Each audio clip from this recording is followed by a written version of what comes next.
Hello everyone, स्वागत है आप सभी का हमारे इस चैनल पे नए हैं तो चैनल को सब्सक्राइब कर दीजिए, वीडियो को लाइक कर दीजिए और दोस्तों तक शेयर कर दीजिए। कैसे हैं मेरे सभी क्लास 8 के चैंपियन बच्चों। आज हम लोग एक अमेजिंग सा चैप्टर पढ़ने वाले हैं जिसका नाम है फ्रिक्शन। फ्रिक्शन एक बहुत ही आसान और छोटा चैप्टर है, इसको ब्रेन के लाइब्रेरी में एकदम सेट कर देंगे। तो आइए देखते हैं कौन कौन सा टॉपिक्स हम लोग इस चैप्टर में कवर करने वाले हैं। सबसे पहले हम लोग बात करेंगे बाबू फोर्स ऑफ फ्रिक्शन के ऊपर, देन हम लोग पढ़ेंगे फैक्टर अफेक्टिंग फ्रिक्शन, देन हम लोग पढ़ेंगे friction a necessary avail, increasing and reducing friction, wheels जो है वो रिड्यूस कर देता है फ्रिक्शन को, और फ्लूइड फ्रिक्शन क्या होता है इसके बारे में हम लोग स्टडी करेंगे आज के इस चैप्टर में। तो यहाँ पे हमारे पास एक केस है। केस ये है कि एक बच्चा जा रहा था, उसके पैर के नीचे केले का छिलका आया और वो गिर गया। ऐसा क्यों हुआ? कुछ तो गड़बड़ है दया। तो हमने निकला भाई इन्वेस्टिगेशन करने के लिए और कार उड़ ले लिया। भाई बैठो हम लोग सबको ही सब, अब चलो हम लोग चलते हैं किस लिए? इन्वेस्टिगेशन करने के लिए कि आखिर ऐसा हुआ क्यों। और जब इन्वेस्टिगेशन करने निकले तो कुछ केस और हमको मिल गया। केस क्या मिला कि क्यों ये जो गाड़ी है, एक गाड़ी जो जा रहा था उसने ब्रेक मारा तो रुक गया, तो दूसरा गाड़ी उसके पीछे से जो आ रहा था वो भी क्यों रुक गया? सर उसने भी ब्रेक मार लिया होगा। तो ब्रेक जो है वो क्या करता है बाबू? ब्रेक जो है वो क्या करता है? ब्रेक जो है वो इंक्रीज करता है किसको? फ्रिक्शन को। और ऐसा किस वजह से हुआ? ये जो गाड़ी है वो किस वजह से रुका? फ्रिक्शन के वजह से रुका। और बात करते हैं फोर्स ऑफ फ्रिक्शन क्या होता है। तो फोर्स ऑफ फ्रिक्शन की बात करें तो फोर्स ऑफ फ्रिक्शन में क्या कह रहा है? Force of friction is the force that oppose the motion of an object. Force of friction क्या है बाबू? एक फोर्स है जो कि क्या करता है? अपोज करता है किसी ऑब्जेक्ट के मोशन को। यानी कि सर यहाँ से अगर हम एक ऑब्जेक्ट के ऊपर क्या कर रहे हैं? मोशन कर रहे हैं, तो इधर से जो फोर्स लगेगा उस फोर्स को हम लोग क्या कहेंगे बाबू? उस फोर्स को हम लोग फ्रिक्शन कहेंगे। उस फोर्स को हम लोग क्या कहेंगे? फोर्स ऑफ फ्रिक्शन यानी फ्रिक्शन कहेंगे। और कह रहा the force of friction always oppose the applied force. और जो हमारा फोर्स ऑफ फ्रिक्शन है वो क्या करता है? हमेशा क्या करता है? जो अप्लाइड फोर्स है उसके अपोजिट लगता है। जो हमारा अप्लाइड फोर्स है उसके अपोजिट लगता है। लेट्स सपोज यहाँ से अगर हम फोर्स लगा रहे हैं बाबू, तो उधर से जो फोर्स लगेगा वो फोर्स क्या होगा हमारा? वो फोर्स जो है वो हमारा फोर्स ऑफ फ्रिक्शन होगा। तो अप्लाइड फोर्स के अपोजिट डायरेक्शन से जो हमारा क्या लगे? फोर्स लगे, उसी फोर्स को हम लोग क्या कहते हैं? फोर्स ऑफ फ्रिक्शन कहते हैं। जो अप्लाइड फोर्स को अपोज करे या उसके अपोजिट डायरेक्शन में लगे, उसी फोर्स को हम लोग फोर्स ऑफ फ्रिक्शन कहते हैं। और फोर्स ऑफ फ्रिक्शन तभी लगेगा जब दो सरफेस जो है वो क्या हो बाबू? कांटेक्ट में हो। दो सरफेस जो है वो किस में हो? कांटेक्ट में हो, तभी जो है फोर्स ऑफ फ्रिक्शन लगेगा। तो कह रहा the force of friction act between the contact surface of two object. जब दो सरफेस क्या हो बाबू? अपने कांटेक्ट में हो, दो ऑब्जेक्ट जो है वो क्या हो? कांटेक्ट में हो, तब जो है वो क्या होगा बाबू? हमारा फोर्स ऑफ फ्रिक्शन लगेगा। अब यहाँ पे क्वेश्चन नंबर 1 कह रहा है friction opposes the dash between the surface in contact with each other. Friction जो है वो किसको अपोज करता है? बताओ फ्रिक्शन जो है वो किसको अपोज करता है? सवाल का आंसर जल्दी से दीजिए। A heat generation, B motion, C both A and B, D none of this. Sir इसका आंसर हो जाएगा मोशन। फ्रिक्शन जो है वो किसको अपोज करता है? सर फ्रिक्शन जो है वो मोशन को अपोज करता है। किसको अपोज करता है बाबू? फ्रिक्शन जो है वो मोशन को अपोज करता है। नेक्स्ट है फैक्टर अफेक्टिंग फ्रिक्शन। नेक्स्ट क्या है बाबू हमारा? Factor affecting friction. तो सबसे पहले हम लोग देखेंगे कि स्मूथ सरफेस जब होता है हमारे पास, तो फ्रिक्शन जो है वो क्या हो जाता है? रेड्यूस हो जाता है। फ्रिक्शन जो है वो क्या होता है? रेड्यूस हो जाता है। अगर मेरे पास स्मूथ सरफेस है और उस सरफेस पे हम क्या कर रहे हैं? इसको अगर पकड़ के खींच रहे हैं तो ये आसानी से खिंचा जाएगा। क्यों ऐसा हो रहा है? क्योंकि यहाँ पे जो फ्रिक्शन है वो क्या लग रहा है बाबू? कम लग रहा है। दैट्स वाई ये आसानी से क्या होगा? खिंचा जाएगा। और दूसरी तरफ अगर हमारे पास रफ सरफेस है और इसी ऑब्जेक्ट को हम खींचने का कोशिश करें तो ये खिंचाने में बहुत ज़्यादा हमको क्या होगा? मुश्किल होगा। खींचने में बहुत ज़्यादा हमको क्या होगा बाबू? मुश्किल होगा। डैट्स वाई यहाँ पे क्या हो रहा है? फ्रिक्शन जो है बहुत ज़्यादा लग रहा है। क्या लग रहा है बाबू? यहाँ पे फ्रिक्शन बहुत ज़्यादा लग रहा है। तो रफ सरफेस जो है उसके वजह से क्या होता है? रफ सरफेस के वजह से फ्रिक्शन जो है वो क्या करता है? इंक्रीज करता है। लेकिन अगर हम स्मूथ सरफेस की बात करें तो वहाँ पर फ्रिक्शन जो है रेड्यूस करता है। अब फैक्टर अफेक्टिंग फ्रिक्शन में क्या कह रहा है? Friction is caused by the irregularities on the two surface in contact. Friction का कारण क्या है बाबू? इरेगुलरिटीज है ना? क्या है बाबू फ्रिक्शन का कारण? इरेगुलरिटीज के वजह से क्या होता है? फ्रिक्शन ज्यादा होता है। Even though surface which appear very smooth have a large number of minute irregularities on them.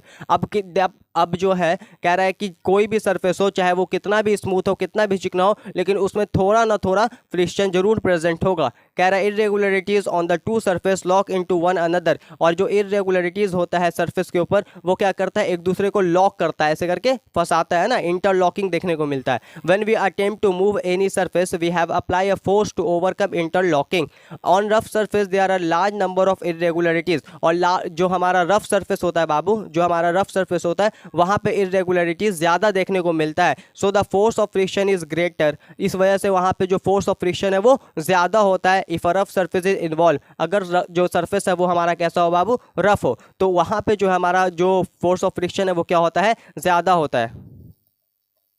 अब यहाँ पे टाइप्स ऑफ फ्रिक्शन की बात करें तो तीन तरह का आपका फ्रिक्शन होता है. एक होता है आपका स्टैटिक फ्रिक्शन, दूसरा आपका होता है स्लाइडिंग फ्रिक्शन और तीसरा आपका होता है बाबू रोलिंग फ्रिक्शन. आइए एक एक करके समझते हैं. सबसे पहले बात करते हैं कि स्टैटिक फ्रिक्शन क्या होता है. सर अगर स्टैटिक फ्रिक्शन की बात करें तो यहाँ पे क्या होता है, हमारे पास एक ऑब्जेक्ट है, इस ऑब्जेक्ट पे हम फोर्स लगा रहे हैं लेकिन फिर भी जो ऑब्जेक्ट है वो मोशन शो नहीं कर रहा है, यानी कि ये मूव नहीं हो रहा है, मोशन शो नहीं कर रहा है. तो इस तरह के फ्रिक्शन को हम लोग कहते हैं स्टैटिक फ्रिक्शन. क्या कहते हैं बाबू, स्टैटिक फ्रिक्शन. मतलब कि एक ऑब्जेक्ट पे हम लोग फोर्स लगा रहे हैं बट जो फ्रिक्शन इतना ज़्यादा है कि वो ऑब्जेक्ट जो है मोशन नहीं कर पा रहा है, किसी तरह का मोशन नहीं हो रहा है, ऐसे फ्रिक्शन को हम लोग स्टैटिक फ्रिक्शन कहते हैं. और कह रहा है स्टैटिक फ्रिक्शन जो है वो ग्रेटर देन होता है स्लाइडिंग फ्रिक्शन से, यानी स्लाइडिंग फ्रिक्शन से ज़्यादा कौन होता है, हमारा स्टैटिक फ्रिक्शन होता है.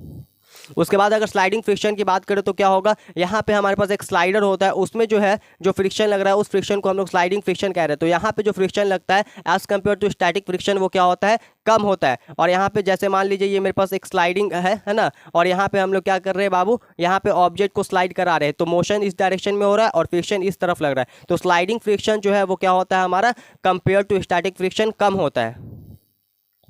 और दूसरी तरफ हमारा रोलिंग फ्रिक्शन जो है वो सबसे कम होता है, क्योंकि अगर जब हम लोग किसी गोल ऑब्जेक्ट को, राउंड ऑब्जेक्ट को या फिर सिलेंड्रिकल ऑब्जेक्ट को क्या कराते हैं, सरफेस पे रोल कराते हैं तो बहुत कम फ्रिक्शन देखने को मिलता है और इसी फ्रिक्शन को रोलिंग फ्रिक्शन कह रहे हैं. तो कह रहा है when one body rolls over the surface of another body, जब एक बॉडी रोल करेगा किसके ऊपर बाबू, दूसरे बॉडी के सरफेस के ऊपर, the resistance to its motion is called rolling friction. तो जो रेसिस्टेंस लगेगा इसको मोशन करने में, जो रेसिस्टेंस, जो रुकावट बनेगा वही क्या कहलाएगा, रोलिंग फ्रिक्शन कहलाएगा. और सबसे कम होता है बाबू रोलिंग फ्रिक्शन. सबसे ज़्यादा क्या होता है, स्टैटिक, उसके बाद क्या होता है तुम्हारा स्लाइडिंग, और उसके बाद जो है तुम्हारा क्या होता है, रोलिंग. याद रखना, ठीक है. उसके बाद क्या होता है, रोलिंग. सबसे ज़्यादा स्टैटिक, फिर उसके बाद स्लाइडिंग, उसके बाद रोलिंग फ्रिक्शन. अब क्वेश्चन आ गया, बताओ क्वेश्चन का आंसर दो भाई. कह रहा sliding friction is dash than the static friction. Sliding friction जो है वो ज़्यादा होता है, कम होता है, बराबर होता है या फिर नन ऑफ दिस. तो sliding friction is smaller than, क्या होगा बाबू, smaller than static friction. Sliding friction कम होता है किससे, स्टैटिक फ्रिक्शन से. तो यहाँ पे क्या हो जाएगा हमारा, यहाँ पे हो जाएगा सर हमारा स्मॉलर. अब फ्रिक्शन ए नेसेसरी एविल. अब देखो फ्रिक्शन जो है वो हमारे लिए ज़रूरी भी है लेकिन ये खतरा वाला चीज़ भी है. अब ये समझोगे कैसे.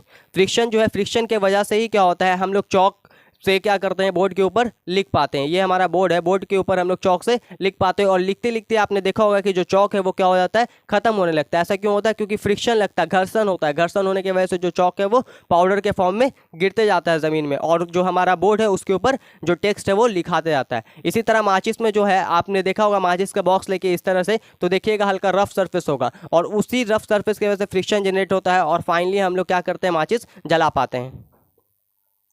इसी तरह अगर हम लोग के पास फ्रिक्शन ना हो, जो हमारा फुटवेयर होता है उसमें भी फ्रिक्शन होता है, क्या, ताकि क्या हो, हम लोग आसानी से सरफेस पे चल पाए. अगर बगैर फुटवेयर के भी हम लोग चलेंगे तो भी फ्रिक्शन लगता है सरफेस के ऊपर, ठीक है. और कुछ जगह ऐसा होता है जहाँ पे फ्रिक्शन बहुत कम होता है, बहुत कम होता है, तो वहाँ पे चलने के लिए किसी ऑब्जेक्ट का इस्तेमाल किया जाता है या फिर लोग को चलने में बहुत ज़्यादा तकलीफ होता है. जैसे कि यहाँ पे देख रहे हैं आइस वाले पे, है ना, तो यहाँ पे जो फ्रिक्शन लग रहा है बाबू वो बहुत कम है ना. यहाँ पे फ्रिक्शन बहुत कम है, तो फ्रिक्शन यहाँ पे क्या कर रहा है, नुकसान पहुँचा रहा है. यहाँ पे फ्रिक्शन हमारे लिए अच्छा है क्या, ताकि हम आसानी से चल पा रहे हैं. अब कह रहा है इंक्रीजिंग एंड रिड्यूसिंग फ्रिक्शन. तो ग्रिप्स जो प्रेजेंट होता है टायर्स में, यहाँ पे आपको दिख रहा होगा जो ग्रिप्स प्रेजेंट होता है टायर्स में, वो क्या करता है बाबू, जो हमारा फ्रिक्शन है उसको क्या करता है, इंक्रीज करता है. या फिर फुटवेयर जो होता है, हमारे पास चप्पल और जूता होता है, उसमें जो ग्रिप्स प्रेजेंट होता है वो क्या करता है, हमारे फ्रिक्शन को इंक्रीज करता है. या फिर ब्रेक्स जो है वो क्या करते हैं, हमारे फ्रिक्शन को इंक्रीज करते हैं बाबू. और रिड्यूसिंग फ्रिक्शन की बात करें तो लुब्रिकेंट्स जो होता है वो क्या करता है, डिक्रीज करता है हमारे फ्रिक्शन को. जैसे हम लोग कैरम खेलते हैं तो बगैर पाउडर के अगर खेलते हैं तो देखते हो बहुत ज़्यादा फंसता है. जब हम लोग पाउडर डालते हैं तो वो क्या करता है, स्मूथ हो जाता है. तो स्मूथ हो गया, इसका मतलब वहाँ पे फ्रिक्शन जो है वो क्या हो गया बाबू, डिक्रीज हो गया. तो पाउडर जो है वो लुब्रिकेंट्स की तरह काम कर रहा है, चिकनापन ला रहा है कैरम के ऊपर. समझ में आया बात. तो यहाँ पे जो लुब्रिकेंट्स है वो क्या करता है बाबू, फ्रिक्शन को क्या करता है, बोलो भाई, फ्रिक्शन को क्या करता है? डिक्रीज करता है। बहुत ज़्यादा गर्मी है ना, फ्रिक्शन को क्या करता है? डिक्रीज करता है। अच्छा, यहाँ पे जो हमारे पास जो चैन होता है उसमें क्या होता है? फ्रिक्शन बहुत ज़्यादा हो जाता है ना, फ्रिक्शन क्या होता है? बहुत ज़्यादा हो जाता है, इसलिए हम लोग क्या डालते हैं? ऑयल डालते हैं। ऑयल डालने से क्या होगा? फ्रिक्शन जो है वो रिड्यूस होगा, हमारा पेंडलिंग जो है वो हल्का हो जाएगा। Sprinkling of powder on the carrom board, अगर हम लोग कैरम बोर्ड के ऊपर पाउडर छींटते हैं तो वो क्या करेगा? फ्रिक्शन को बढ़ाएगा, घटाएगा, या कांस्टेंट रहेगा, या नॉन ऑफ दिस? तो जो हमारा फ्रिक्शन है वो क्या हो जाएगा? फ्रिक्शन जो है वो हमारा क्या हो जाएगा बाबू? डिक्रीज हो जाएगा, यानी कि घट जाएगा। अब व्हील्स जो है वो रिड्यूस करता है फ्रिक्शन को। कैसे? देखिए यहाँ पे ये जो ट्रॉली है इसको कितने ईजिली ये बच्चा आराम से पुश कर पा रही है। ऐसा क्यों हो रहा है? क्योंकि बाबू यहाँ पे हमारे पास व्हील्स है। व्हील्स जो है वो क्या करते हैं? फ्रिक्शन को रिड्यूस करते हैं, है ना। व्हील्स जो है वो क्या करते हैं? फ्रिक्शन को रिड्यूस करते हैं। एक अगर नॉर्मल ऑब्जेक्ट होता है इतना भारी, तो क्या ये छोटी सी बच्चा जो है वो क्या इसको आगे पुश कर पाती? सर नहीं कर पाती। लेकिन व्हील्स लगा हुआ है तो वो इजिली क्या कर पा रही है? पुश कर पा रही है। तो व्हील्स जो है वो क्या करता है? रिड्यूस करता है फ्रिक्शन को। अब फ्लूइड फ्रिक्शन क्या होता है? फ्लूइड्स के द्वारा जो हमारा फ्रिक्शन लग रहा है उसे हम लोग फ्लूइड फ्रिक्शन कहते हैं। जैसे कि हमने देखा होगा जो हमारा बड़ा बड़ा सबमरीन होता है, तो यहाँ पे क्या होता है? ये जो हमारे पास वाटर है इसके द्वारा क्या लगता है बाबू? इस वाटर के द्वारा फ्रिक्शन लगता है ना, इस लिक्विड के द्वारा फ्रिक्शन लगता है। अच्छा, यहाँ पे जो पैरासूट होता है वहाँ पे भी हमको फ्रिक्शन देखने को मिलता है। एयर में, एयर में क्या देखने को मिलता है भाई? फ्रिक्शन देखने को मिलता है। अब फ्लूइड फ्रिक्शन में यहाँ पे समझिएगा। अब देखिए, बताइए, इस तरह का जो गाड़ी है वो बहुत क्या करता है बाबू? स्लो चल पाता है। लेकिन इस तरह का जो गाड़ी होता है वो क्या करता है? बहुत तेज चल पाता है। ऐसा क्यों होता है सर? ऐसा फ्रिक्शन के वजह से होता है। अब देखो होगा क्या, इधर से जो हमारे पास एयर है वो क्या कर रहा है बाबू? फ्रिक्शन लगा रहा है ना। इधर से जो एयर है वो फ्रिक्शन लगाएगा तो इसके ज़्यादा सरफेस पे जो है फ्रिक्शन लगेगा। डेट्स वाई इसका जो स्पीड है वो इतना ज़्यादा इंक्रीज नहीं हो पाएगा। लेकिन अगर इधर से लगाएगा तो इसका जो आगे का सरफेस है वो कम है, तो यहाँ पे एयर जो है इसको कम अपोज कर पाएगा। डेट्स वाई ये आसानी से क्या कर पाएगा बाबू? मूव कर पाएगा, आसानी से अपनी स्पीड को इंक्रीज कर पाएगा। कह रहा है फ्लूइड फ्रिक्शन में in science the common name of gases and liquid is fluid. Science में जो कॉमन नेम है गैसेस और फ्लूइड का कंबाइन कर, गैसेस और लिक्विड का, उसे हम लोग क्या कहते हैं बाबू? फ्लूइड्स कहते हैं। So we can say that fluid exert force on friction. तो हम लोग कह सकते हैं जो फ्लूइड है वो एक्सर्ट करता है force of friction on object in motion through them, है ना। अगर कोई ऑब्जेक्ट मोशन कर रहा है तो जो हमारा फ्लूइड है वो क्या करता है? फ्रिक्शन अपोज करता है। The friction force exerted by fluid is called drag. अब जो फ्रिक्शन फोर्स जो कि तुम्हारा फ्लूइड के द्वारा लगता है उसे हम लोग क्या कहते हैं बाबू? ड्रैग कहते हैं। क्लियर है? उसे क्या कहते हैं? ड्रैग कहते हैं। थैंक यू बच्चों। अगर सेशन अच्छा लगा हो तो सेशन को लाइक करना है और चैनल को सब्सक्राइब करना है, वीडियो को शेयर करना है। Thank you.